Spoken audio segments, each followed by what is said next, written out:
Hello everyone, this is update for January 1, 2023, day 312, end of the date update. Today I'm not gonna do walks of the front line. Simply there's no point. I don't see it as it's essentially unchanging. I'll probably do it tomorrow, and I'm just gonna focus on sort of more general topics and a couple things I actually forgot to mention yesterday.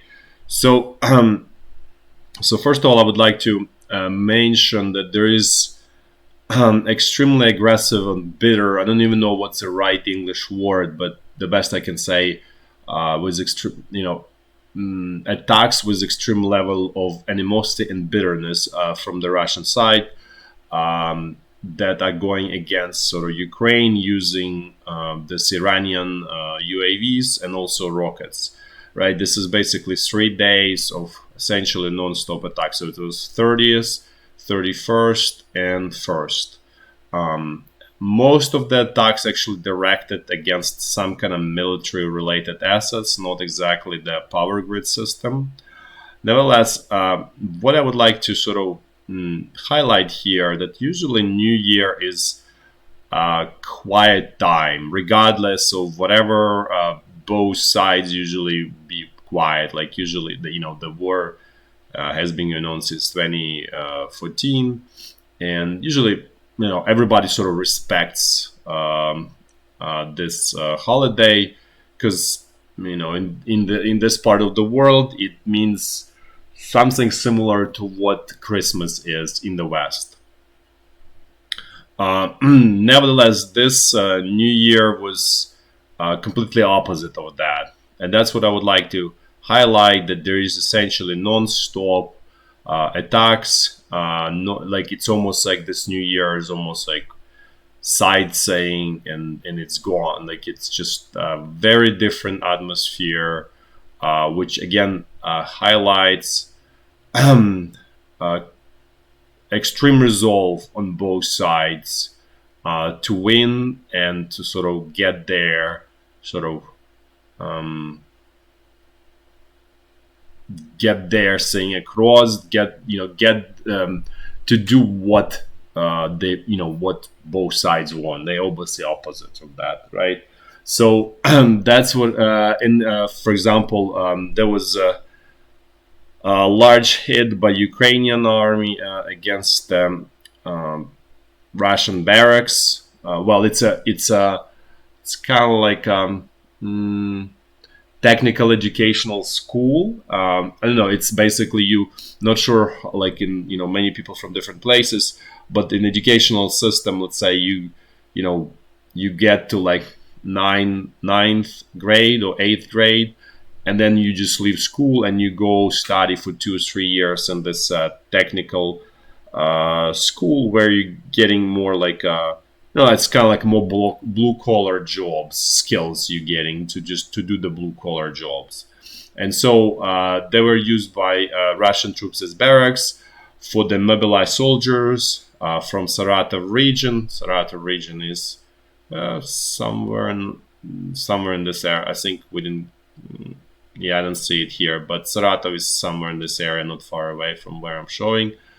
And so there were 600 people there, and the Ukrainian side hit it with HIMARS rockets exactly at 0001 on January 1st. So it's sort of kind of like how to say, congratulations with the new year. So there's probably about up to 200 dead there, and numerous wounded and so on. So that's what I'm trying to just want to show, that this extreme bitterness and extreme animosity on both sides, to the point that something that's sort of relatively sacred for this part of the world was thrown out, and both sides are fighting head to head non-stop. So that's one important thing that I just want to mention to you. Then couple more things from yesterday that I forgot to mention. In terms of military tactics and use of the equipment, I would like to note a couple important things. So first of all, tanks are not really used as tanks. They really used as assault guns. And what this really tells is that there's need for assault guns. The way the war is, it's the most badly needed sort of type of equipment that doesn't really exist. It used to exist and was widely used during World War II, especially by Germany, but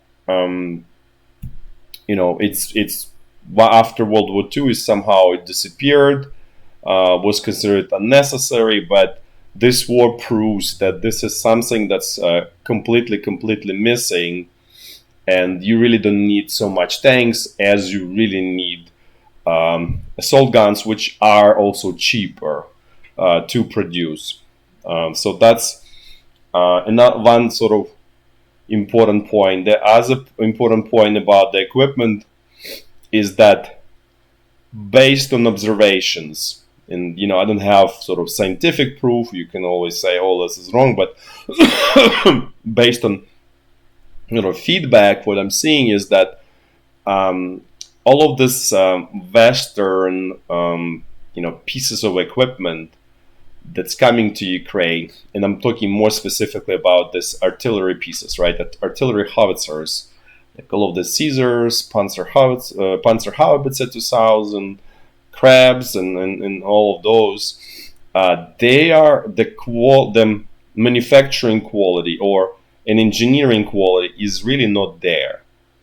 I think, especially in the case of this Panzer Howitzer 2000, but I wouldn't single them out like specifically. I'm just because it's sort of, I would say, the most kind of like revered piece of weapon, which it is, but the it's almost like intentionally they were made not to last.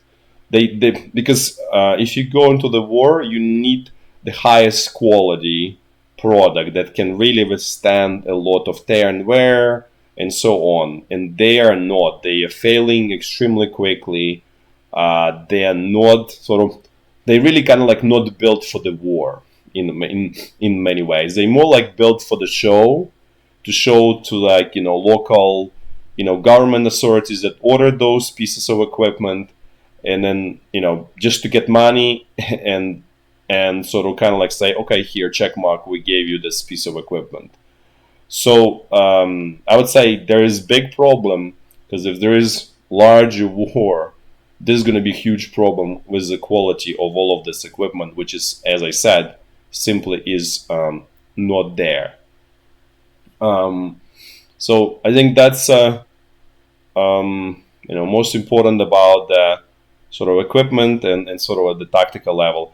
Oh, and one more thing is I just saw today some sort of anecdotal story from Russian source where they describe how the battle is happening on the tactical level, and they didn't name the village, but essentially there is a fighting for the village, probably somewhere on this north Donbass front line, somewhere around Bakhmut area, which is long, as you remember. It's not short stretch of the front line, but essentially the fight is going on for the control of the village.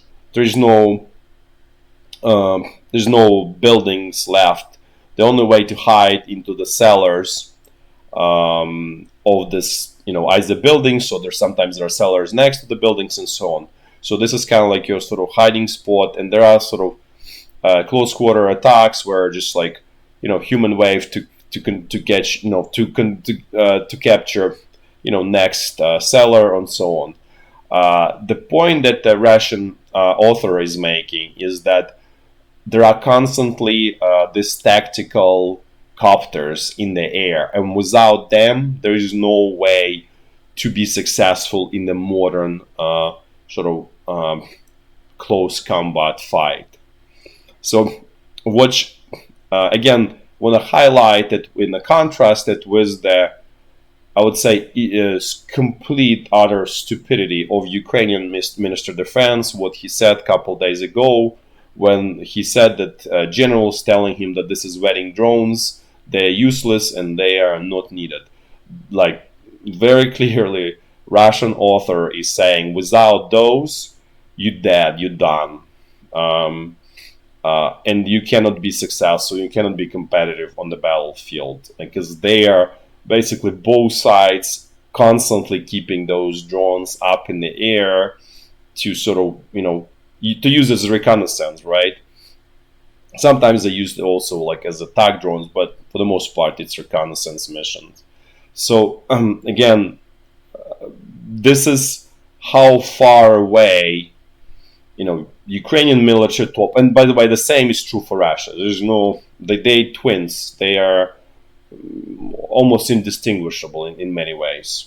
And the most important part, they indistinguishable in disrespect and disregard of human lives. That's they are basically one the same sort of system. So again, this tactical drones are essentially necessity for the modern battlefield. What this really means, that typical collectivist approach in the army is gonna go kind of like away a little bit. It's gonna be significantly weakened, and the army that's gonna be more individuals, sort of focus on capabilities of individual soldier, is gonna have competitive edge on the battlefield, and the power goes to individual as opposed to the sort of collective, to the commanders and so on. So to the individual soldier. So the quality of the soldier is going to be very important. And this is important for the West because the quality of the soldiers in the West, and I know there will be a lot of hate comments, is not there. Because military service is not popular in the West. It's considered kind of like a thing for people, I don't know, like unsuccessful people. Let's put it diplomatically. And so you cannot get quality material for the military. And because with exception, right? There's always hardcore exceptions, but that's just not enough to create sort of how to say. To change the situation, let's put it this way, to change the environment in the military. And so, again, as I said, that really makes it very,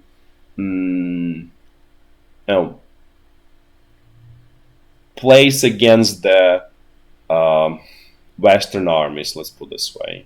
Because especially I think German army is in terrible shape in terms of not being able to attract quality soldier. U.S. Army, by the way, is in terrible shape, extremely terrible shape in this respect. And the general approach in the Western Army is, okay, we cannot get quality people. We're just going to use technology to replace it, or make it so simple and primitive that even someone with less skills can do something. And this system will not work well in this environment. The system is actually designed to fail. It's in a way like, think about like you have big factory versus, I don't know, maybe small shops, and small shops are gonna win because they're much more flexible, they're much more powerful. The big factories are basically in a way going away. Like, that doesn't mean that the army goes away, but what this really means is that basically there's a need for complete reorganization, and those who will sort of do that first will win, basically. That's what I'm trying to say about all of this again. So this is a little bit sort of about this, call it like a little bit tactics / strategy, how it affects strategy, and so on. Now I'm done a little bit with military topic. Let's switch a little bit to energy, which is important and critical, and so on. So in Europe, price of natural gas went down to like close to $800 per thousand cubic meters. Driven in part because there is more production from wind. which again doesn't mean anything because it's extremely unreliable source of energy. You can have it and then you may not have it. And modern economy cannot be built around that. Basically, society more and more relying on that, it eventually will fall apart. Uh, but for now, it looks sort of positive. Let's put this way. And on this topic, there was a question from one of the viewers, like asking about electric vehicles and the whole energy system. Because when I'm gonna make video, um, I do apologize for being sort of kind of promising and under delivering. So I remember I was promising since like August of the last year. I do gonna make it happen somehow in general. I just have some personal struggles uh, that sort of prevent me to sort of dedicate more time. But I'm gonna make it sort of make it happen somehow. But the point is what I'm trying to explain is this is kind of like system of interconnected vessels. All of this electricity, power generation and distribution, and then electrical vehicles. So this they're not sort of isolated sort of topics, and you need to look at them sort of systemically. And so I'll try to explain all of the problems related to energy policy. Sort of not even problems. This is um, I don't know, call it criminally insane what's being done in the West, um, that may lead to eventually human death in large numbers because of the lack of energy. And then how that also related to the EVs, and then why they're not solution, I actually worsen the problem. Especially for those who care really about the environment and not just doing virtue signaling, which a lot of people do, just do virtue signaling. If you really care about the environment, like let's say I do, EVs are the worst pollution, much worse than what you get from conventional energy. I'm not talking about the coal because coal is definitely, you know, unfortunately, it's cheap, but it's on the bad side. But talking about the nuclear, natural gas, those type of sources of energy, and hydro as well. But hydro the same as, let's say, and not totally same, but let's say as wind or solar, they cannot be base loads pretty much anywhere in the West, with some exceptions. Like you can do that in, let's say, Arizona in the U.S. and places like California, but you know like for example in Ukraine, all of the, let's say, from like early November, you essentially almost see no sun. It's always like gray, dark, through like November. Sometimes you're gonna get sunny days, but that's more sort of exception than the norm. But it's like November is like that. Um, then December is like that. January, and then it starts to sort of be more sunnier sometime in February, and then more sort of March. But still, those like it's almost like a dark season. I'm just explaining using just example of Ukraine, why it's not gonna,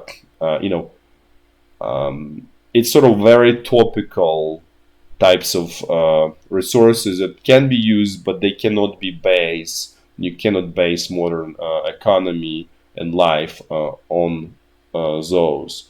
Then there was one kind of comment asking like, "Oh, why I'm not making everything in more sort of moving and like whatever, like things are moving." And so I just want to explain. This is not. I'm not entertainer. I'm not here to entertain you. I'm hopefully here to inform you and hopefully to educate you. And hopefully we'll have some healthy debate. By the way, if you notice, I almost never censor anything unless people just do basically, um, come and say things that are just, clearly there is no desire to debate. It's just desire to basically uh, kind of make things worse, and I'd say defecate the property, basically, right? If that's the purpose of the person, he clearly doesn't not interested in sort of discussion or sort of positive relationship, then yes. But otherwise, even if person sort of supports whatever Russia, Putin, and loves them, I disagree 100% with those people. But at the same time, I think that uh, freedom of speech comes first, because there is no way um, to know at what level where when you start really censorship. And that's a problem with all of the modern world, Western world, where it's becoming more like, gravitating more towards censorship. Uh, and that's actually helps places like Russia and Iran and China to kind of say, well, there's no that West that, people used to admire or used to sort of believe and so on. They just like us, they actually even worse than us. They hypocrites. And so basically this tendency in the West, it plays into the hands, uh, you know, as I said, Russia and China essentially. So again, um, I'm not entertainer. And then finally for today, I want to say thank you for all of those people who wrote all of those kind words, because this is the most important. This is the most important saying, because it brings a lot of positive energy, and it really helps, um, you know, to go through all of this, because there is a lot of sort of exhaustive negative information.